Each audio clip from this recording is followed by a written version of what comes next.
I podcast di LCN Sport.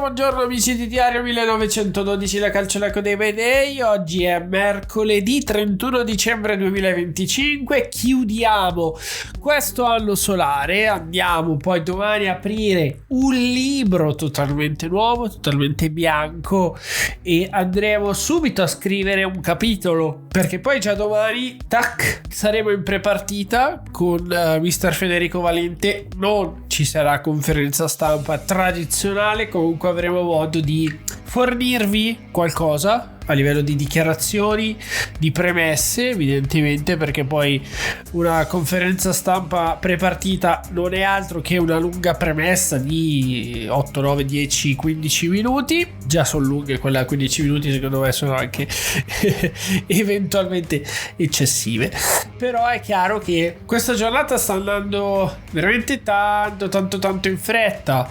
Siamo già appunto a mercoledì, siamo già al terzo giorno di allenamenti. Appunto domani saremo in prepartita e poi il 3, sabato 3 alle 17:30 saremo di scena a Ospitaletto per vedercela con la squadra di casa. Vedremo se con tanti elementi a disposizione per quanto riguarda mister Federico Valente, o se proseguirà questa piccola emergenza che aveva chiuso il 2025 con vari giocatori che non erano a disposizione. Abbiamo visto ieri le foto diffuse dai canali ufficiali della società, c'era Nicolò Zanellato presente con scarpe da calcio e tutto. È chiaro, non sappiamo cosa abbia poi potuto fare in campo, ma probabilmente potrebbe essere del match.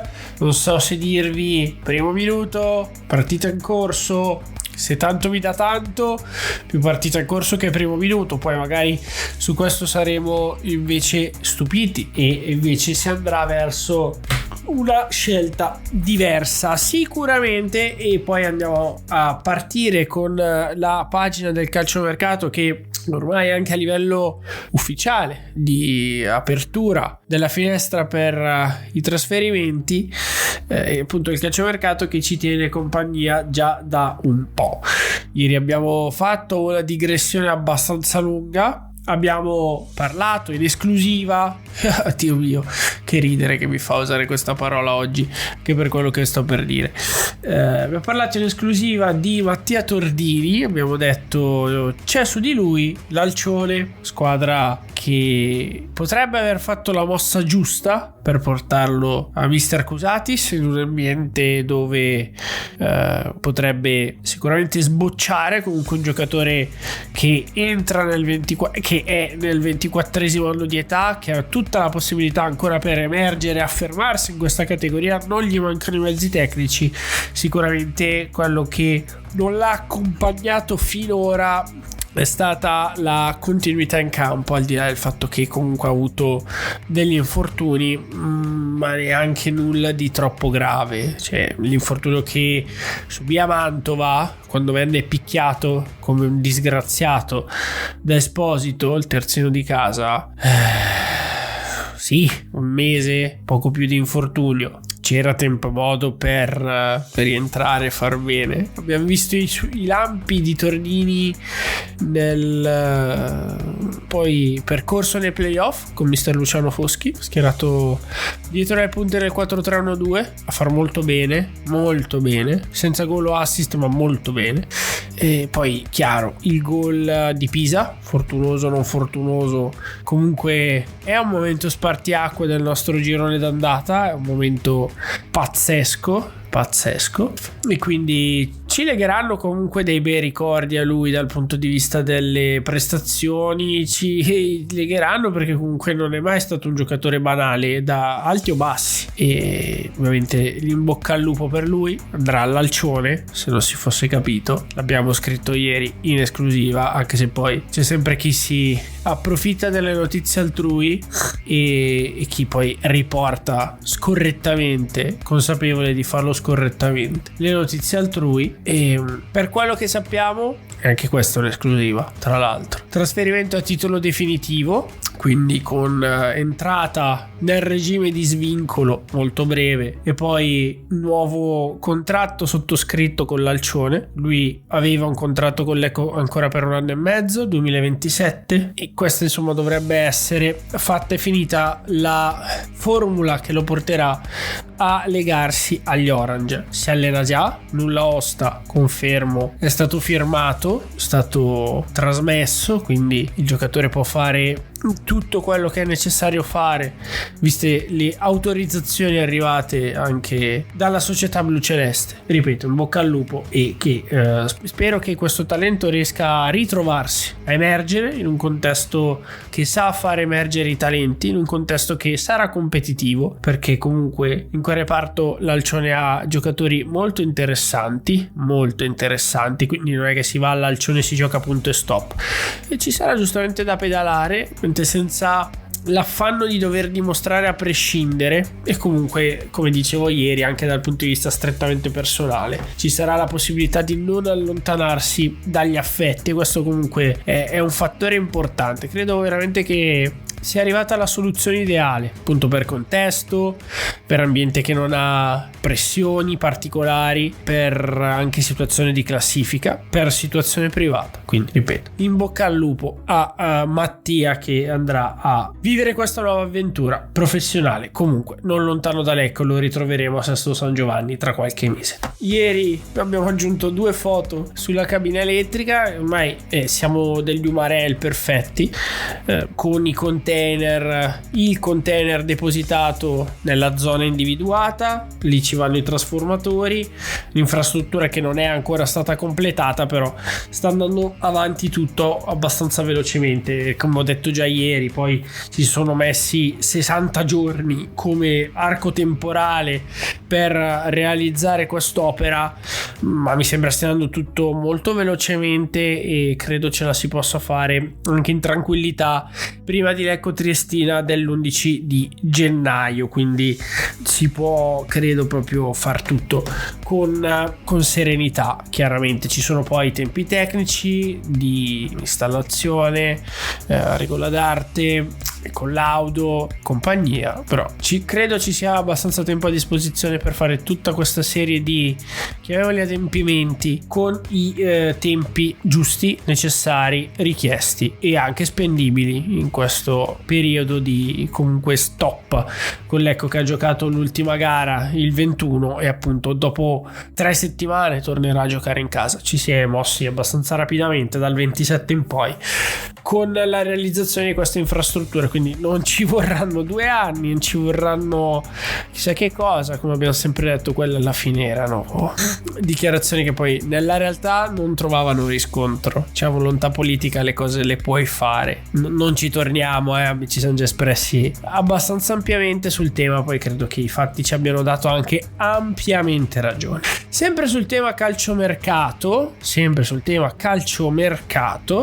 ieri mi risulta sia arrivata anche un'offensiva dalla Serie B che segue con interesse il giocatore, prova a anticipare i tempi. Qualcuno che vuole farsi furbo, ma non lo dico con tono denigratorio, dico come semplice constatazione. Su Marwan Critta vi abbiamo parlato nei giorni scorsi comunque di una prima proposta arrivata a Lecco rigettata. Altrove sono uscite notizie sull'interessamento del Benevento, che posso assolutamente ritenere credibile. Ieri mi risulta sia arrivata una nuova proposta dalla Serie B, che è stata comunque rispedita al mittente. La volontà del Lecco sul giocatore mi sembra sia chiara. Lui ha un contratto fino al 27, credo, lo dico già con mesi di anticipo, che poi salvo tracolli l'estate del 2026 possa essere quella giusta legata alla cessione del giocatore, per tutta una serie di motivi, perché se ti arriva una proposta vera e concreta dalla Serie B, una proposta che soddisfa il giocatore, che dà un'opportunità vera al giocatore per cimentarsi in una categoria superiore, classe 2002, quindi un affamato, data a studiarvi il percorso di vita, anche sono usciti di articoli dove si può conoscere anche tutto il percorso di Marwan, e quindi una proposta che soddisferebbe anche le esigenze della Calciolecco 1912. Con tutti i tre elementi al loro posto, credo che quella appunto del 2026 possa essere estate per il trasferimento e la valorizzazione dal punto di vista economico del giocatore. Non a caso ci si sta già muovendo da un po' per andare a sostituirlo. Quando vi parliamo di, facciamo da un po', Agyemang del Novara, va in scadenza nel 2026 appunto, quindi sarà un giocatore, salvo rinnovo, che andrà in scadenza, quindi non necessariamente a gennaio, anzi forse anche difficilmente a gennaio, ma magari sul finire della prossima stagione, di questa stagione scusate, potrebbe essere l'erede designato con caratteristiche diverse, però tendenzialmente il ruolo occupato in campo è quello lì. Non siamo neanche al mercato di gennaio, sto già parlando di mercato estivo, vi sto tracciando quelle che possono essere le prospettive. A oggi non è arrivata la proposta che ha portato la società, la proprietà, a fare un passo indietro rispetto a quella che è la programmazione, quindi andare a cedere uno dei suoi gioielli nel corso del mercato di riparazione. Deve essere veramente una proposta fuori mercato, anche perché il giocatore non batte i piedi per far chissà che cosa. Probabilmente anche lui è consapevole del fatto che deve ancora completarsi fino in fondo come calciatore. Poi io i limiti alla provvidenza non li metto mai, magari l'anno prossimo fa la Serie B con noi, che ne sappiamo, può essere veramente che questa cosa accada. Leggevo anche i colleghi che dalla provincia parlavano di Modena, Entella e Spezia. Tutto può essere, però ripeto, al momento non la squadra sì può avere un suo valore a livello di notizia, di cronaca, assolutamente sì, ci mancherebbe, ma al momento non si muove da qui. Vedremo più avanti, però ripeto, secondo me il focus va spostato a luglio 2026.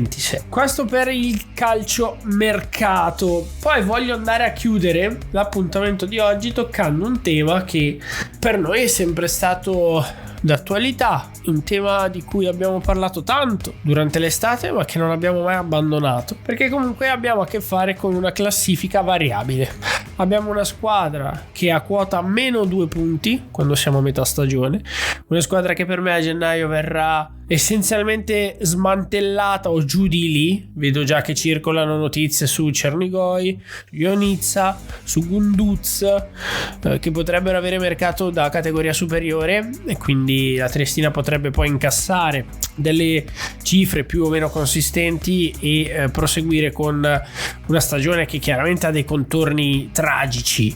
Poi giustamente, vedendo che Pro Patria e Pergolettese non corrono sopra, si spinge per sarebbero impresa straordinaria, via dicendo. Posso fare una battutaccia, ma che è una banalità estrema. Signori, cosa volete che possano correre Pro Patria e Pergolettese, che sono ultima e penultima in questo girone? Sono perfettamente in linea, 12-15 punti, con un campionato da ultimo posto, perché con una Triestina in condizioni normali la Pro Patria 12 punti sarebbe ultima, sparata, e la Pergolettese sarebbe penultima con 15 punti, prospettive 24-30. Andate a vedere l'anno scorso il risultato dell'Union Clodiense, il risultato della Pro Patria, sono in linea con questi dati, quindi è un percorso perfettamente in linea con quelle squadre che occupano realisticamente l'ultimo e il penultimo posto del girone, né più né meno. Quindi scrivere Pro Patria e Pergolettese non corrono, signori miei, non so cosa vi aspettavaste di trovare. da un'ultima e penultima del girone. Comunque, per stare sulla Triestina, ieri ovviamente me ne dispiaccio molto per la piazza, per la tifoseria, per i giocatori sì, chiaramente comunque sono professionisti, quindi hanno dei contratti e hanno delle famiglie anche, quindi che possono essere più o meno ricchi perché hanno fatto carriera, o più o meno non bisognosi di dover incamierare chissà quanti soldi. Comunque il dovuto è il dovuto, su questo credo che ci sia poco da dire. Ieri la procura federale ha deferito proprio la Triestina e il Siracusa, questo dopo la segnalazione della commissione indipendente per la verifica dell'equilibrio economico e finanziario delle società sportive, che ha preso il posto della Covisoc ormai da un po'. Quindi il procuratore federale ha deferito le due società al TFN e nel caso specifico della Triestina, Margiotta e Sentner, che sono gli amministratori delegati, sono stati deferiti per non aver provveduto entro il 30 novembre al deposito della relazione contenente il giudizio della società di revisione sulla situazione patrimoniale intermedia al 30 settembre 2025. Non è finita, perché gli stipendi pagati a settembre-ottobre 2025 sono stati coperti attraverso dei bonifici bancari partiti da dei conti correnti diversi rispetto a quello intestato alla società. Dovete sapere, se vi manca questo passaggio normativo, che la direzione in uscita di questi emolumenti, che non riguardano solo i giocatori ma varie figure di una società calcistica professionistica, devono partire appunto dal conto società, chiamiamolo così, quindi conto intestato in questo caso all'US Triestina Calcio 1918 SRL. Da lì si paga ciò che c'è da pagare. Si arriva da un conto privato del proprietario e via dicendo, di fatto non vengono tenuti in considerazione a livello di normativa. Ti prendi le penalità, non è la prima volta che accade, non sarà l'ultima, è un modo per prevenire l'utilizzo magari di fondi dubbi, che poi sappiamo queste normative si riescono ad aggirare, non è che scopriamo l'acqua calda manco noi.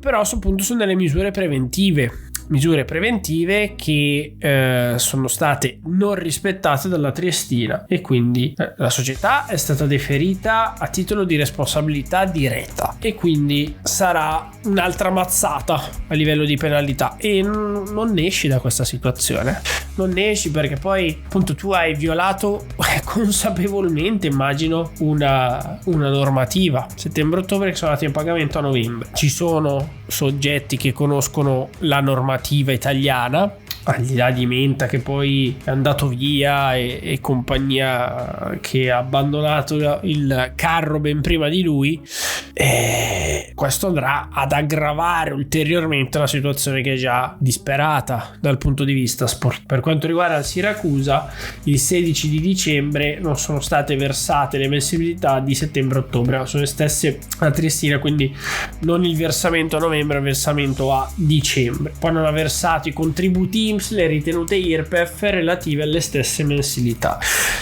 Situazione che mi lascia molto perplesso. Si sapeva in realtà che il Siracusa esattamente non scoppiasse di salute. Mi lascia sempre molto perplesso il fatto che pochi giorni fa il presidente se ne esce con, tanto io seguo il Siracusa perché sto seguendo la carriera di Marco Turati, ex Lecco, comunque oggionese, quindi lecchese, e pochi giorni fa se ne esce con dichiarazioni roboanti, tutto quello che vogliamo. Passano 24 ore, boom, stipendi non pagati, punti di penalità in arrivo. Quindi è veramente un mondo pazzesco quello del calcio e bisogna veramente avere anche la faccia come il fondoschiena per fare determinati passaggi. Ma stati zitto, ma voglio dire, ma stati zitto, i leoni, mica i leoni, bla bla bla, poi boom, penalità. Quanti punti saranno? 4, 6, 8? E quegli altri a Trieste che il 12 dicembre andavano alle feste dei tifosi a proclamare la tranquillità. Ma Dio mio, ma lo saprai che hai fatto una cosa che non potevi fare, no? ripeto, la parte lesa qui sono principalmente i tifosi. Poi è chiaro, Trieste i soldi li hanno presi non da dove avrebbero dovuto prenderli, però li hanno presi a Siracusa, manco li hanno presi, quindi è chiaro che i lavoratori sono parte lesa dal punto di vista professionale e materiale, perché appunto non gli viene riconosciuto quanto gli era stato promesso e sottoscritto attraverso un regolare contratto che nessuno ha imposto alle due controparti di firmare. Quindi dopo il Rimini credo che come sempre a gennaio inizierà la tarantella di quelli che vabbè, non rischiamo più l'esclusione, quelli che iniziano a deragliare ora non rischiano magari l'esclusione a campionato in corso, rimandano il problema in estate, poi come il Rimini appunto vediamo, sì ti iscrivi però poi salti per aria comunque perché le basi non ci sono, i debiti sono troppi e non puoi fare alcunché. Buona giornata a tutti e forza Lecco Silva.